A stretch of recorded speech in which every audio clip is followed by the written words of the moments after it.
Hello, hello, hello, and welcome to another episode of the Full Quota Podcast. This is your South African cricket podcast where we talk all things South African cricket. My name is Mpho and Tim.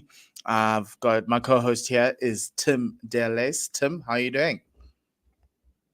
Despite the Proteas performance, I'm doing absolutely fine, dude. Absolutely fine. All good. Awesome. Yeah, the Proteas got whitewashed, but do we really matter? Does it really matter? We'll see. We'll talk about that as we go along and also talk about SAA. But before we do anything, remember, please follow us on Full Quarter Pod at X and subscribe to the Full Quarter Podcast. Like and subscribe will be great. It's to help move the channel forward, also to notify you when we go live. We also got Full Quarter Podcast on Apple Podcast and Spotify for if you want an audio version of the podcast. And then now, and you can see it, we added to the byline, you can buy us coffee.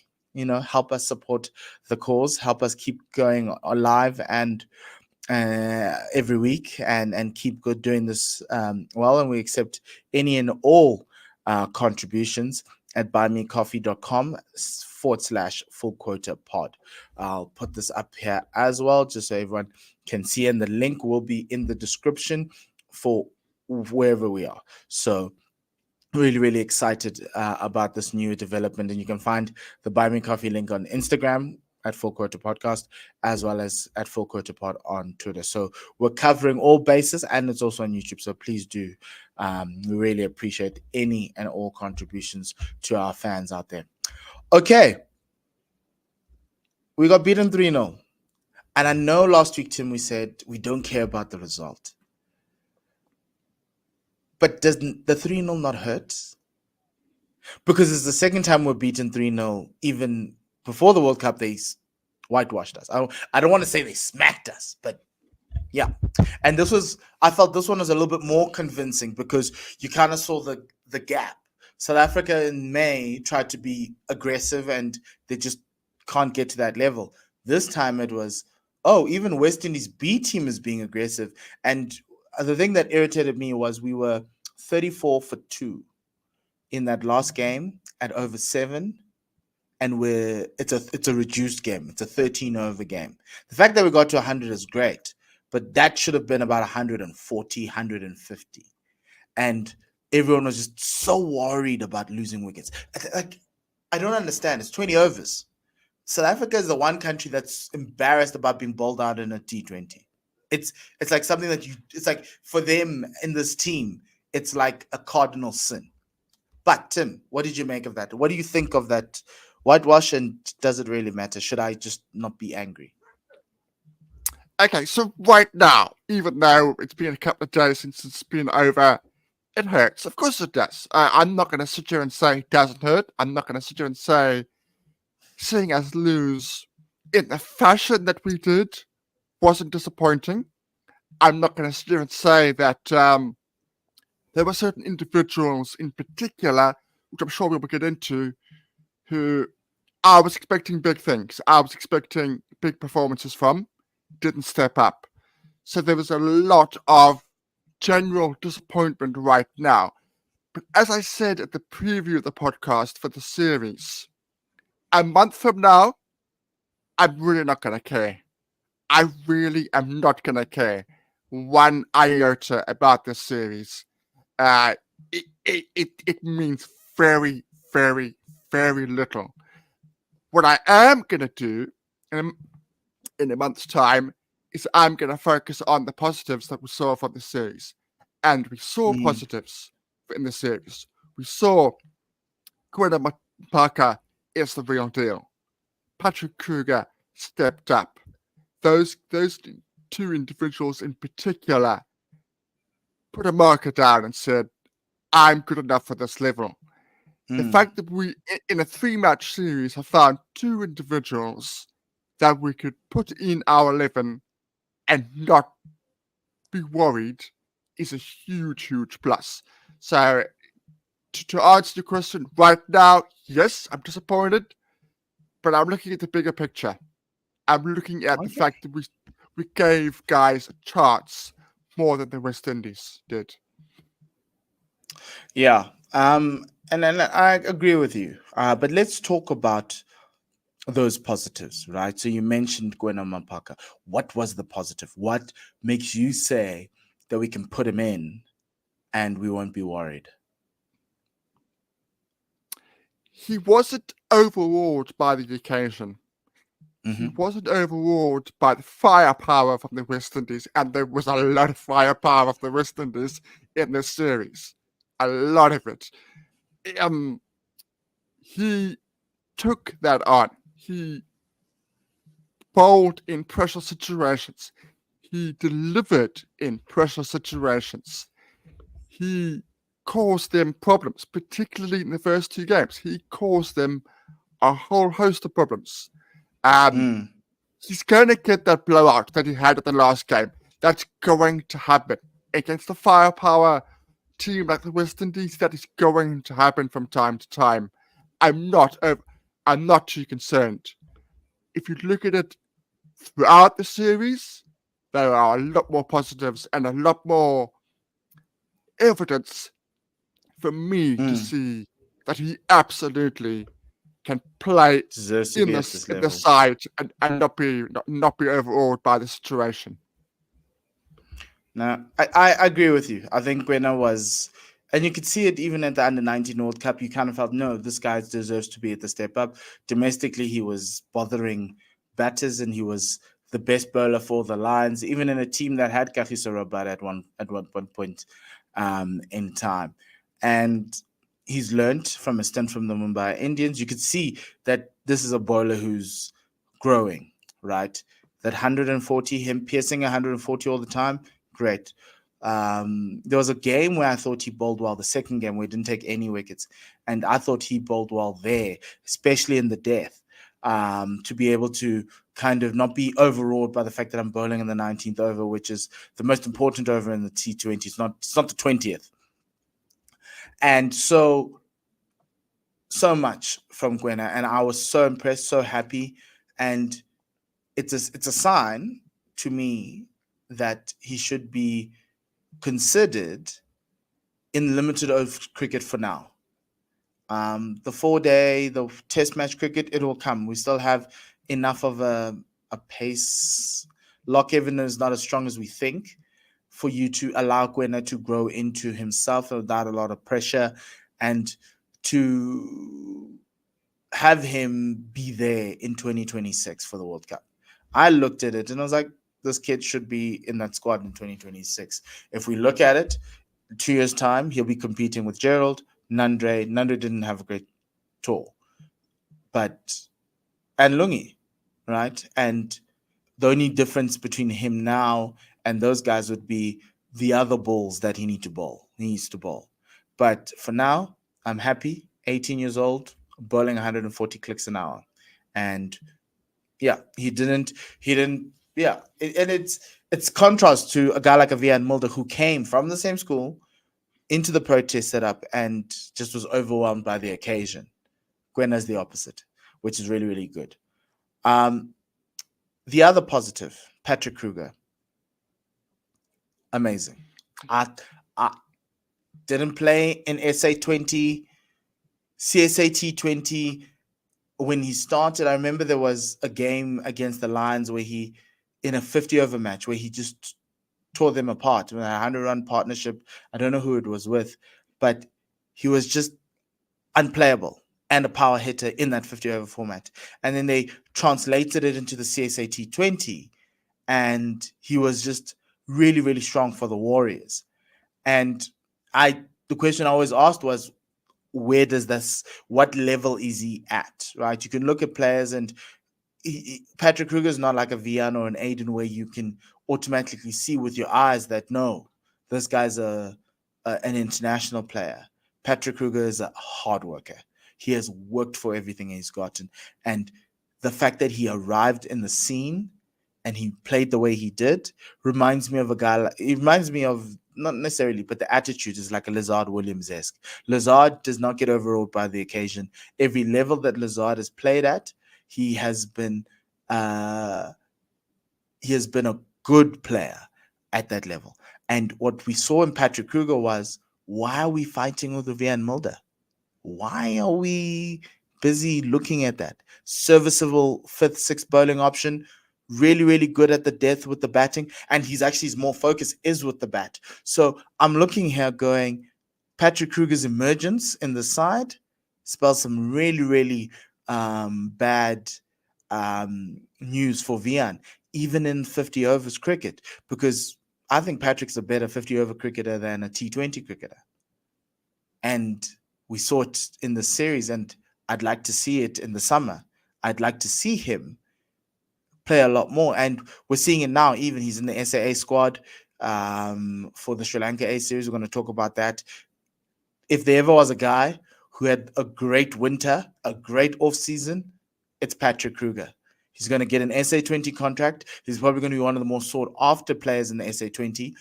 So he's going to come out a multi-millionaire, and all because he went to the West Indies and he gave us everything. And we said here last week, if you want the contracts, if you want to stay in this team, you got to show that you want to stay in this team. And Patrick Kruger did that, Tim. Yeah, the biggest thing is, if you're looking forward to the SA20 this season, all the leagues, particularly our one, we are looking for, what's the word they like to use? I don't like to use the word X factor, but yeah, But an impact. Yeah, an impact player that can perform in both facets. What did he do in this series? He performed in both facets across 2 games. One game, he batted beautifully, and the second game, he bowled beautifully. So he showed both facets of his play and where he is right now in his game. And that's a huge, huge plus for him. I kind of knew that he had the talent with the bat. I kind of knew that there was something there. There was a reason why they've picked him. I thought it would be just with the bat. I was pleasantly surprised. I know he can perform with the ball. I just wasn't sure he'd been able to do it at this level. I thought that he might be he might be found out, shall we say. Yeah. He doesn't have the variations of some all-rounders in the T20 league picture, but he performed very, very well, very impressively. Yeah. So just an update on Patrick Kruger. He did play in SA20 last year, played for the Sunrisers, and he's been retained by the Sunrisers. So he's just added another weapon with Rulo van der Merwe coming home. So yeah, might be a three-peat for the men from the Eastern Cape. But yeah, he was like, it was like, oh, okay. Like I don't even need to miss Marco.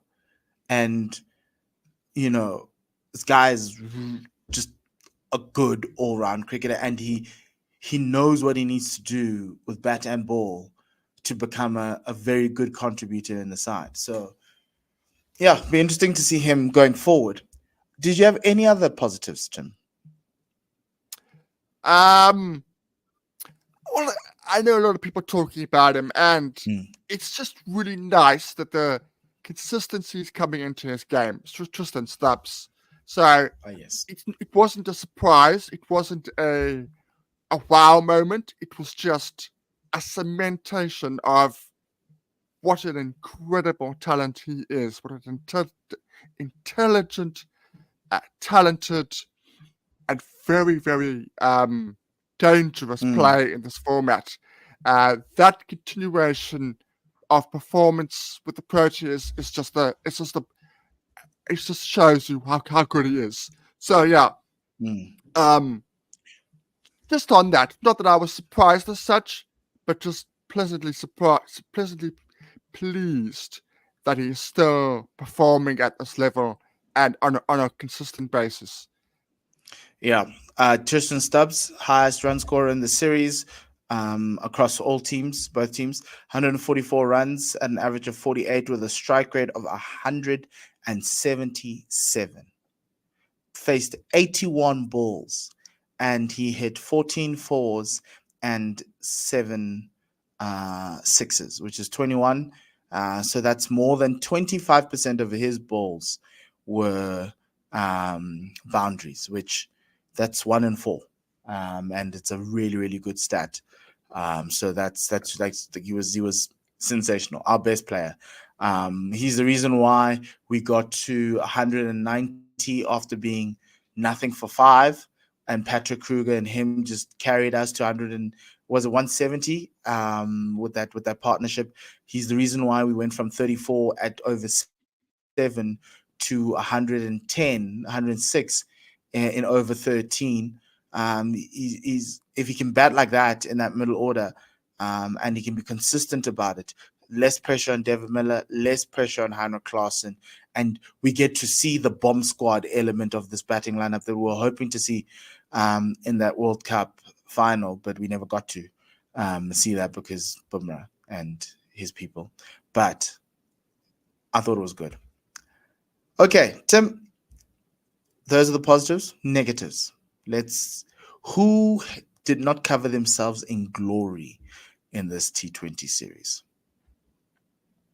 I got a little criticism on X yesterday because I tweeted about it, and I think I was perfectly legitimate in my thoughts. I said that I think I was replying to somebody, and I said maybe Rickleton is not the ideal replacement for Quinton. I said maybe. I didn't say definitely. I didn't say it's absolutely. I didn't say it was a done deal. And I got people piling on me. You can't look at this series and say anything other than it was a disappointment from Rickleton. You can't look at this series and go, opportunity lost. Opportunity given, Yes. opportunity lost. You can't Yes. go any more. You can't go anywhere else on this series. I think it was an element of trying too hard, realizing in the back of his mind it's only 3 games, that I'm probably going to be moved on. That's what it gave me, because in every innings he was playing as if he needed to make 40 of 10. That's how he was playing. He was trying to hit the ball out the park rather than give himself a handful of balls to get himself in, which you can do at the top of the order. At the top of the order, you are allowed to do that. You can't do that at 6 or 7, but you can do that at the top of the order. So it's a great disappointment for me that Rickleton did not kick on and show his what we know is a very, very good player. Yes, and to a certain extent, obviously, there's not. I think he'll still get a few more opportunities. We play Ireland at the back end of next month in 220 series, and obviously got Pakistan in December. And I don't think for that team, I think we might get a bit of an A team for that team. So he did not answer definitively that he needs to be here. And it raises questions. And you spoke about how it feels like he feels like he needs to bat out of his socks, when it's not necessarily batting out of your socks, but just being aggressive. But you've got time, and I think maybe it's a miscommunication, because he is so talented. But in this series, Ryan did not give me a reason to say we shouldn't try someone else. And that's what this series was. Patrick Kruger's putting himself up saying, you guys are looking at Vian and Marco. Yeah, Marco's a little bit quicker than me, but I've got everything else. Gwena Mapaka's putting his hand up in the fast bowling stocks, right? To a certain extent, Tristan is saying, don't ever think of dropping me from that middle order in any T20 context, right? But Ryan didn't take it at the scruff of his neck but maybe we'll see with Ireland, we'll see with Pakistan. I think he might still be the next batter up. I don't think he's done himself that much of a disservice, but the Ryan from the Major League Cricket, the Ryan from the Lions has not arrived at the Proteas. That we can tell you. for free. That we can tell you. Tim, what's your other disappointment? Um, I had tons, and I momentarily have forgotten. Okay. No. My other yes, cool. I just I did warn us at the preview. I did tell us that it was going to be an Mm, issue. I did say it was an important series for him. I did say he's not in form. I did allude to that fact. He's just been playing in mm-hmm. England and he's not been making any runs whatsoever. And that's Donovan Ferreira in the same boat Yeah. as Rickleton. A little bit harder because of where he bats, but that is his position. He bats in Mm-hmm. that low middle order. He comes in and his job is to deliver from ball one. His job is to get 20 or 5 deliveries. That is his job. His job is Mm, not to build an innings. He didn't look right at all. He looked out of form. He looked like a man who was struggling, and his performances showed that. He looked like a man who needs to go back to CSA T20 and find some form and well, find some consistency, because it isn't with him at the moment. With with SA20 around the corner, he's gonna want to find that form. He's gonna want to find the consistency. Um, mm, you talked about it. Miller and Klaassen are not going to be worried after that performance in any way, shape, or form. Um, Again, like Ryan, opportunity given, opportunity lost. mm, yeah. And I didn't think our batting depth was this bad, but oh my word. Donovan Ferreira, 2 matches, 12 runs, strike rate of 100. These are the type of things that don't bring you back. Like if I don't see you in another T20 international squad, we can look to this. Um, it feels more severe than Ryan Rickleton's, but It does. yeah, Yeah. it's kind of telling us that actually he had one great summer, and then after that, it just the clock struck 12, and Cinderella went back to being a pumpkin, and that's sad. Anyway, disappointments from my end. Riza, even though Riza shouldn't have been there, but feels like he went back to his old self. But I'll give it to him. He's opening, but there was a point where you looked and like, yeah. But it's the fact that he gets chances, he gets in, and he doesn't kick on. And it's always been Riza's thing with the Proteas as well. Looks really good. He had a great year. We want that to continue. And I didn't want him there, but he was there. And strike rate of 121, only 53 runs in 2 games. Same stats as Ryan Rickleton, but obviously Reese's the incumbent, so I'm not going to be like, yeah. And the other one for me was Aiden Markram. You guys will say I jump on him all the time. Fine, yes, I do. He's captain. Another series lost, so that's another thing. Is he really adding value to us in a T20 side as a batter? I don't think so. He has a high strike rate, which is awesome, but he's not racking in the runs. He's putting us in situations. I'm tired of being 30 for 2. I'm tired of being 15 for 2 in the power play. The moment you lose a third wicket in the power play, it's over. You effectively most likely will lose the game. And it's hamstringing everyone coming down the order. And yes, you can say, but Ryan and Riza weren't great. The 3 of them were a disappointment. All 3 of them were a disappointment. And that's the issue that I have, is for you to continue to compete at this level, you need guys who score big runs against B team attacks. They weren't coming up against West Indies' A attack. It was a B attack. And they could not do the job. Yet, Mpho is talented. I know. He has a high ceiling. I know. Quite frankly, right now, he's Vian Mulder to me. That's who he is. He's not helping the cause. The only thing that he has is his captain. And for me, that's the thing. Our batting lineup should have stood a much sterner test and given a much better account of themselves. Yet, with the experience they have, yet we stand here, we sit here, 3-0. And you can't blame the bowlers. This one I say no. You can't blame the bowlers. And you knew going in that they would be aggressive, that you needed to match it. Tristan Stubbs did. Patrick Kruger did. But guys, I don't know. And that last game irritated me the most. Busy blocking around, leaving balls like what? Like we're playing an ODI.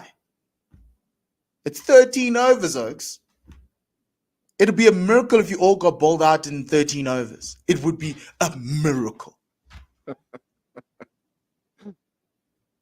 Yet, we were out of the power play over 6, 30 for 2.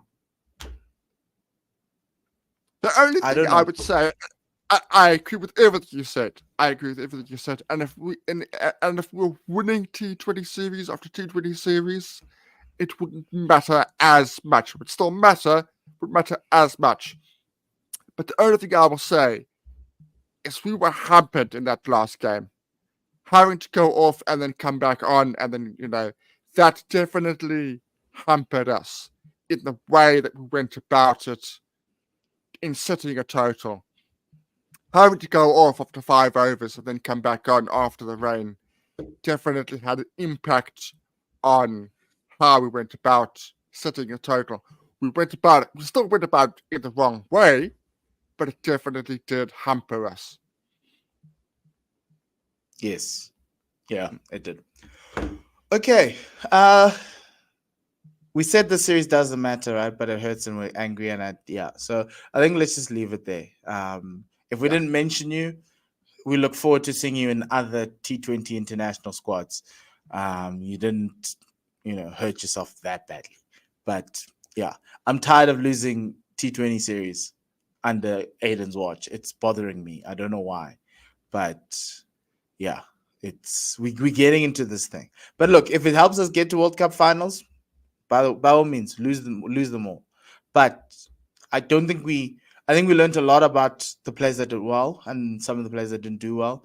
But as a team, I still think we are behind the rest of the world in the way they are looking at T20 cricket. And yeah, it's a little sad, but I think when we play Ireland, it'll be slightly different. But even then, play badly, we won't see you again. It's just that simple. It's just that simple. Tim, okay, let's move on to SAA. SAA South Africa A team squad was announced in the beginnings of August. They're going to play 4 one-days against Sri Lanka A and 2 4-days. The one-days will be in Boch. I'm going to put up the fixtures. Will be in Boch, and the 4-day matches will be in Kimberley and Buffalo Park. It's not 8 to 11 September. It is after that. I think it's the 13th to the 17th. So sorry about that typo. But yeah, they've got 5 games, and the squads are as follows. Before we discuss that and what's going on, because I think it's going to be insane. Lots of storylines here. The captain of the New Zealand bound team, Neil Brunt, captains the 4-day side. Marcus Ackerman comes in after an incredible season with the Dolphins. Matthew Brietsky coming in as well, also top young batter. He actually should have been with the T20 squad in the West Indies. Devil Brevis is getting an opportunity in 4-day cricket. Tsepang Ditole from the Dolphins. We interviewed Tsepang Ditole. You can go check his interview out. We did it a couple of weeks ago. It's that full quota podcast bump. You come on, your dreams come. You get closer to your dreams. Jean Duplessis, who has everyone talking and is a new Warriors batter. Patrick Kruger, who we've spoken about and is having the most insane winter of anybody I've ever I've ever seen covering cricket. Rivaldo Moonsamy, who had a great season for the Titans 2 seasons ago. Last year was a little bit quiet, but has earned a shot here. Mihlali Mpongwana, another all-rounder coming out of the Western Cape, Western Province. He captained the emerging side, and he's now been given an opportunity with SAA again. Miguel Pretorius, another quick. We didn't see him in the West Indies, but he was there as cover, so it was great to see how he can do that this time. Sinatemba Tleshile of the Warriors, Lucho Sipamla, who's come back from injury and looking to find that pace again for the Lions. Prenel Subrian, we've interviewed him as well. You can go back and check that out from the Dolphins. Bayer Swanepoel, who has been the best bowler since this franchise this province situation has started. Finally, he's getting a go at this level. And Cody Yusuf, who, again, similar to Lazard Williams, just I know he will step up at this level. I just feel it in my bones. 50 overs cricket, Matthew Bretsky will be captaining that because Kyle Verreynne is now playing county cricket. David Beddingham is now here trying to see if he can go from tests to 50 overs. Ethan Bosch, who I think should be in the 4-day squad as well, but he's done really well in limited overs cricket for the Dolphins. Mikael Prince Young, exciting batter from the Northwest. Really excited to see him get a go. Devil Brevis as well. Tony DeZorzi looking to cement a spot in this ODI side. Dayan Khalim, first time we're seeing his name in these squads for a while. Had a great back end to the season. He's also another all-round option, similar to the whole Jason Smith thing that happened with the SAT with the T20 side. Obviously, hopefully he gets his opportunity here. Tristan Lees from SA Under 19, Dolphins fast bowler. Mihlali Mpongwana, we've spoken about him. Andile Mokhakane, young black African batter from the Warriors. Senran Mutusami, who just moved to the Warriors. Andile Petlukwayo, Andile Simalani. There are a lot of Andiles here, both from the Dolphins. And then you got Lucho Sipamla and Cody Yusuf from the Lions. Tim, looking at these squads, what do you make of them? It's a first A squad and a proper A squad in a long time. If you've been following our cricket for some time, we have mixed and matched between a South African 11, SA emerging, and various other names for what was our second team. This to me speaks to a proper second team selection, with an eye to what these young talented players that we've been talking about and people have been talking about for a good while now, giving them a proper promotion to see whether they can actually make that step up, because this will be a step up from domestic cricket, which they predominantly play at the moment. And it's a similar vein in terms of the Sri Lankan squad. They are going around in a similar fashion. So it's going to be a very, very interesting to see. There are lots of talking points, as you say. There are lots and lots of talking points. I think the big ones for me are going to be Jean du Plessis. People have been talking about him for a good couple of seasons now, whether he can make that step up. Is Luther Sapamla back to full fitness prior to his injuries? Is he back to where he was a couple of years ago when he was a Protea? Hopefully he is. Just how good is Mpongwana? Is it province focus? Is it province fan base just talking about nonsensely? Or does he actually to that? or does he actually have what it takes? And then, of course, Birmingham. That's an interesting one for me.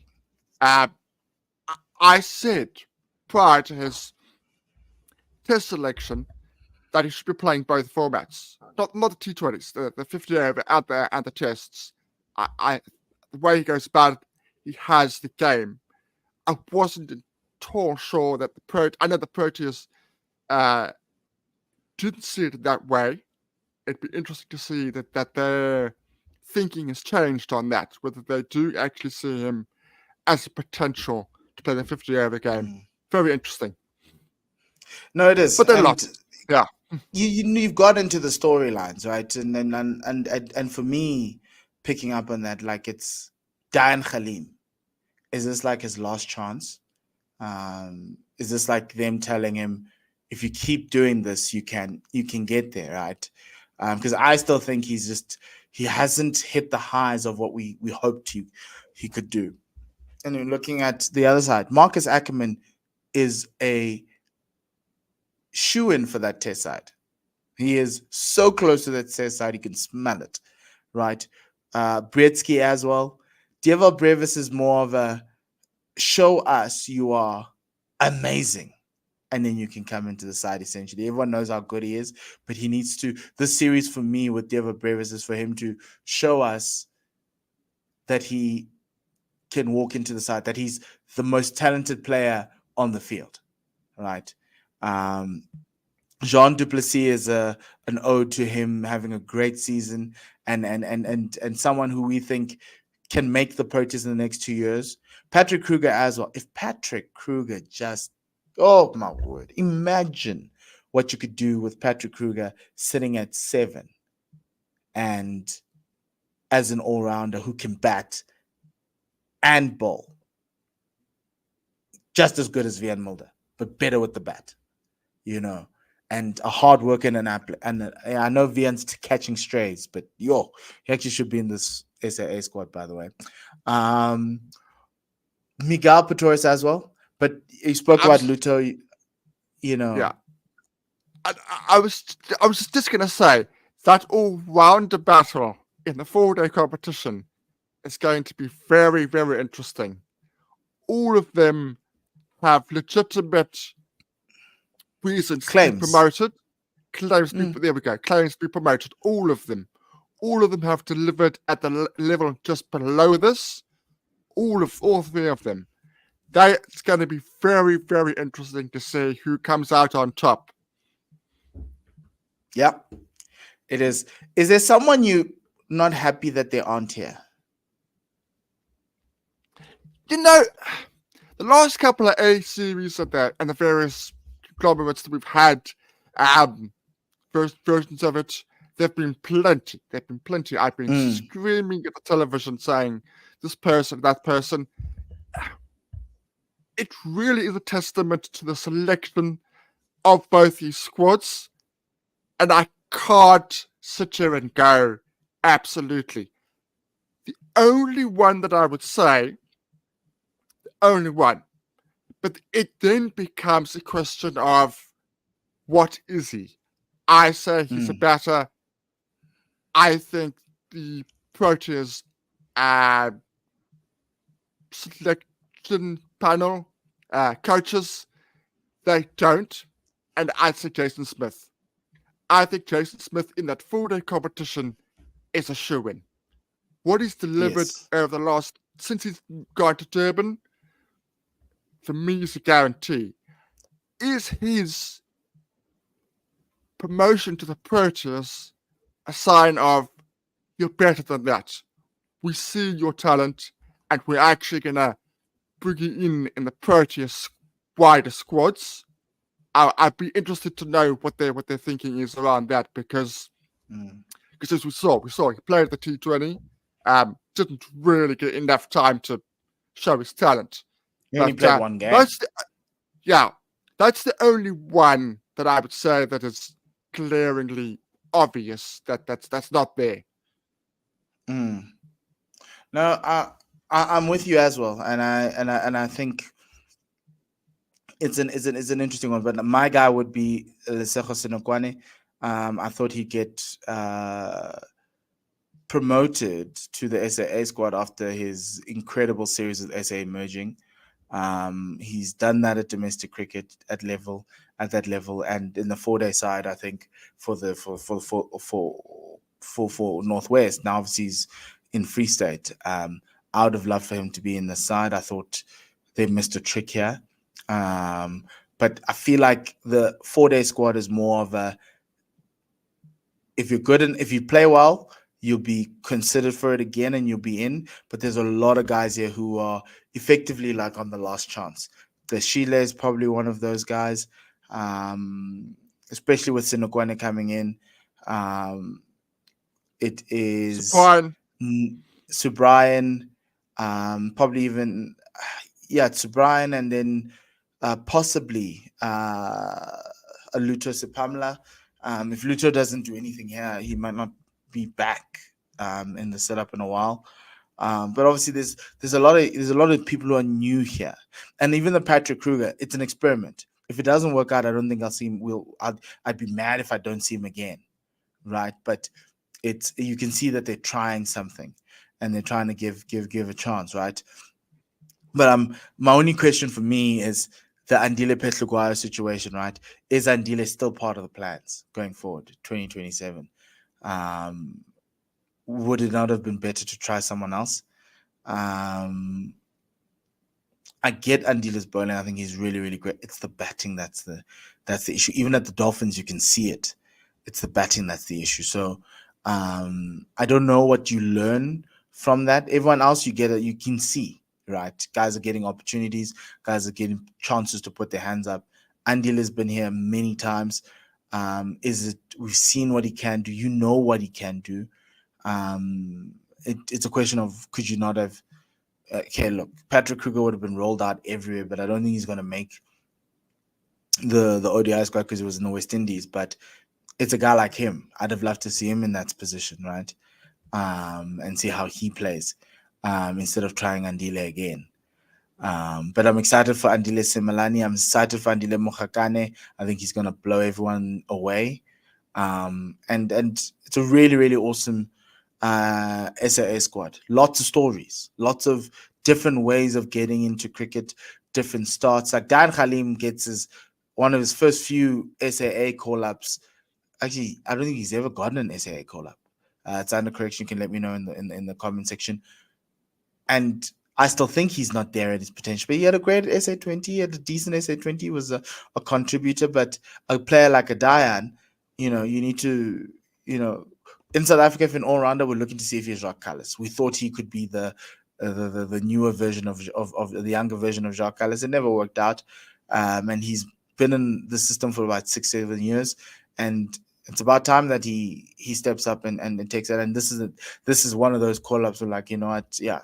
If it doesn't work out, I wouldn't be surprised if I don't see him again. I'm not gonna fight if he's not there next time, unless if he then blows down the door with centuries and a clump of wickets. I'd have also loved to see some of the guys from New Zealand. Not Ethan Bosch, Ruan de Swart. I think he's the one guy who's a little unlucky. I don't know what he did not to make the side. Well, that's an interesting point, and I did allude to it on the non-Jason Smith selection. I think it's a case of we've got our all-rounders covered. Ruan de Swart is definitely an all-rounder. Then look at those. I don't think he comes ahead of the three they've got there, and particularly in the 4-day squad. I don't think he comes ahead of them. So we are blessed in that department. We're very fortunate to have what we have. I think you make an interesting point with Petluguayo. I think this potentially, even with his relatively young age, still, I think Mokhakane's selection is saying either Petluguayo performs or Mokhakane is going to be taking over. But Andile, it's Semelani, yes. But that's the one. But doesn't. Okay. Mokhakane is a top order batter. Semelani is the all rounder. Okay, Semelani then. Yes, Semelani. Yes. Better batter. I know I've seen Mokhakane. I know I've seen him bowl a bit, but obviously Semelani is more of a bowler. Well then, yeah, the point stands. So they are then thinking, right, we need to find the next guy. We need to find the next Black African all-rounder. And they've got the ideal girl. I think Semelani does have a very good ceiling. I think potentially he could be a very, very good player for South Africa. What I've seen with him, I've been hugely impressed. It's a nice balanced squad, both of them.